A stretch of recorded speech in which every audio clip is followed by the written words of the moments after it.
The wife left stories, the man wasn't interested. She was always telling him, you should read books, you should listen to storytellers, you should go to the theatre. The man thought stories were boring, he thought they were pointless. The Storyknowing Symposium and Festival is about bringing together researchers, practitioners and young people who are all interested in this relationship between storytelling, theatre and adolescence.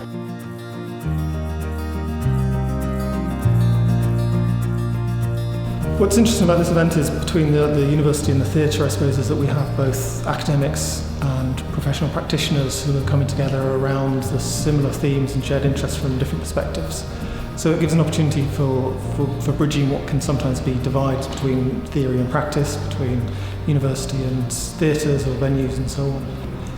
And all conferences and festivals are an opportunity to get lots of examples and experiences that we can use to inspire our own practice or our own research in different ways. So it's a really, really effective way and engaging way of suddenly learning a lot from a lot of other people.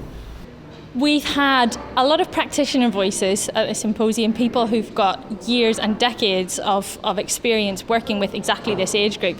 And these people have come from very different bodies of practice. Some of them might call themselves psychologists or social workers, or others call themselves teachers, others call themselves arts practitioners. And so there isn't a community of people who do storytelling with adolescents. Rather, there are individuals and small pockets of people in different sectors who use storytelling in their work with that age group. So we thought it would be a really fantastic opportunity to bring all those people together to share their practice from their different disciplinary perspectives and with the knowledge they bring from their different areas of expertise. It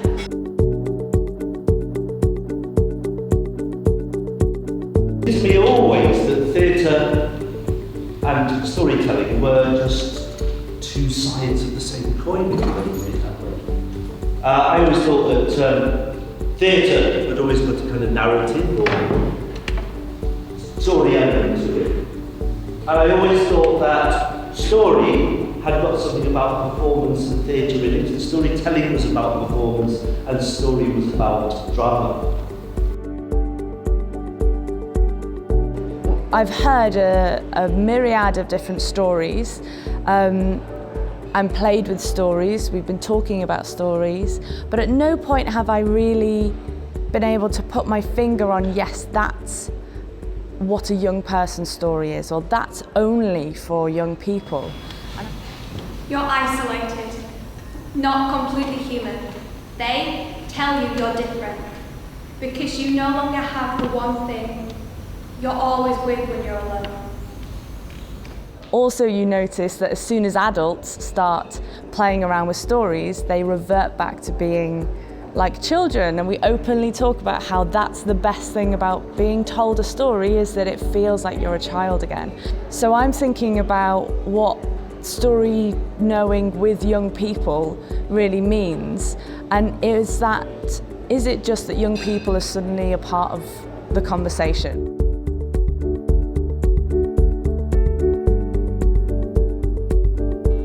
And soon she watched this shadow green and stretch. She watched his muscles lengthen beneath a scar, the color of hope. She watched and she chanted. She chanted and she watched. She watched and she chanted and she chanted and she watched into that fading light, like a goddess on the edge of creation. One of the recurring things that's already come up has been the difference between telling personal stories, autobiographical stories, and telling oral storytelling from a kind of myths and folk tales. So the difference between telling personal stories and I guess non-personal stories. And I think Joe Blake-Clave termed that in terms of between the mythic and the personal. And on the one hand, the opportunities of telling personal stories and that ability to communicate something which you might desperately need to communicate, and the challenge of doing so in a manner that doesn't re-traumatise or doesn't expose individuals in a potentially painful way. And then also potentially the opportunities to use myths as a way to tell stories at one remove from the self, so we can place ourselves into a story and tell our own story through something that puts a kind of distance in. It was really heartening to hear that some of the anxieties I have about storytelling with young people are shared by my co-presenters on the panel that I was working on today. And one of the key themes I think that keeps coming back is this idea of ethics, really, that we are using story as a way into sharing little fragments of our lives, and they often don't make sense. Those parts of our lives don't make sense.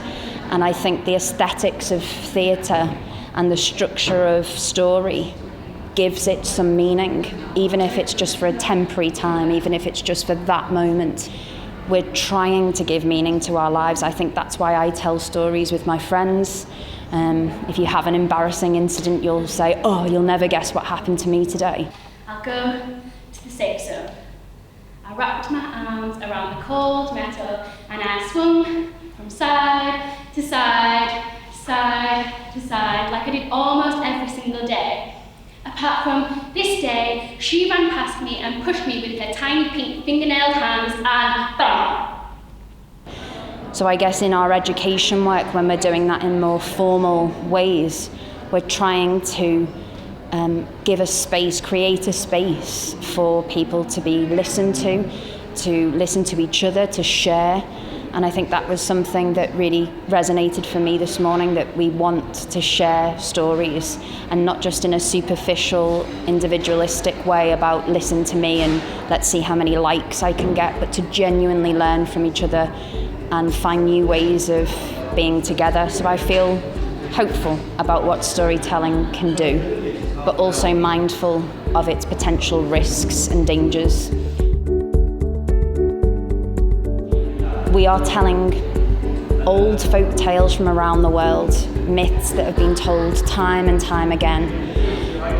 And why do we do that? Why do we keep coming back to these myths? Why do we want to retell them? The attack fell on the innocent who lay asleep, and as the streets ran red, the war began.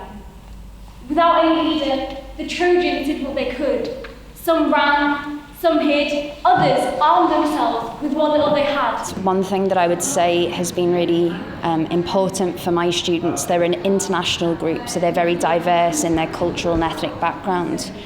And what I find sort of magical, if I can use that word, is that through the process of creating that piece together, they find their own perspective on that story that's been told millions of times.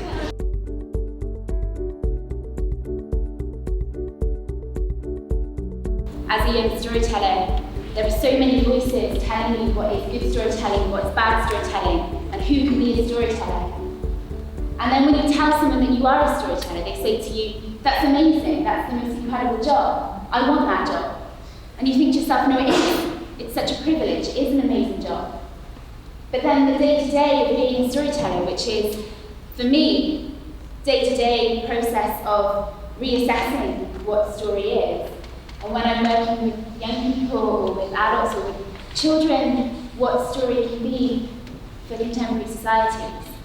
For me, a really memorable and moving part of the symposium was Jo Blake-Cave's keynote address, where she talked about the mantle of the storyteller and how heavy a mantle it can be sometimes, because our society's really rediscovered storytelling and invests a lot of energy and belief in story.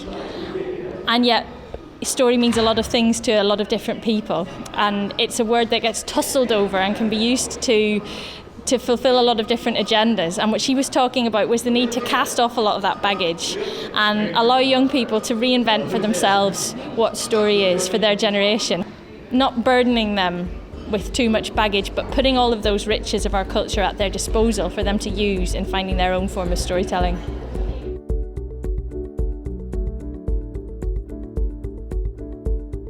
A lot of people have been asking questions during the symposium about the adolescent mental health crisis and whether young people today are growing up in dark times.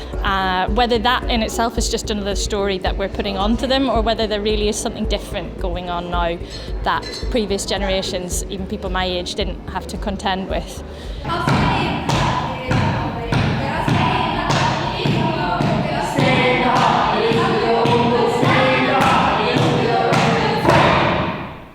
I hope that by seeing the joy that it gives my students in creating that work and taking it seriously, but also knowing the laughter that's in the rehearsal room as they're creating their pieces, you know that this means a lot to them. And it's kind of something I talked about this morning about we play in theatre, but we play seriously, we take it seriously.